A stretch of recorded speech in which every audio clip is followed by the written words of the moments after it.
નમસ્કાર.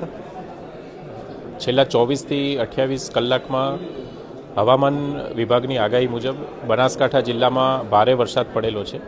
એમાં પણ ખાસ કરીને જે સરહદી વિસ્તારના તાલુકા છે તેમાં જો વરસાદની વાત કરીએ તો છેલ્લા 27-28 કલાકમાં વાવ અને થરાદમાં 13 ઇંચ, ભાભરમાં અંદાજિત 16 ઇંચ તથા સુઈગામમાં 17-18 ઇંચ કરતાં પણ વધારે વરસાદ પડેલો છે.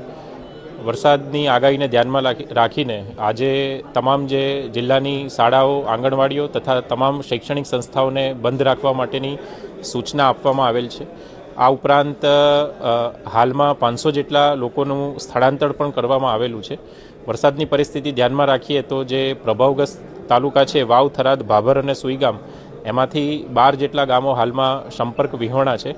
જિલ્લા વહીવટીતંત્ર દ્વારા અને બનાસ ડેરીના સહયોગથી અંદાજિત 1.5 લાખ જેટલા ફૂડ પેકેટ જે લોકો વરસાદી પાણી ભરાવાના લીધે ફસાયેલા છે તેમના માટે હાલમાં તૈયાર કરવામાં આવ્યા છે.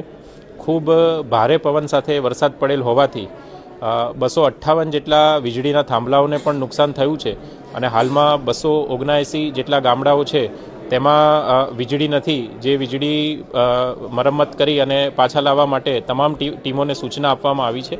આ ઉપરાંત હાલમાં 6 જેટલા પશુ મૃત્યુ નોંધાયેલા છે, પણ એકવાર વરસાદના પાણી ઉતર્યા બાદ આ અંગે જે ચોક્કસ પરિસ્થિતિ છે તેનો ખ્યાલ આવી શકશે. આ ઉપરાંત રસ્તાના ધોવાણના લીધે આરએનબી પંચાયતના કુલ 8 અને આરએનબી રાજ્યના 5 મળીને 13 જેટલા ગામો છે એ હાલમાં રસ્તા ધોવાણના લીધે એમનો સંપર્ક બંધ થયેલો છે.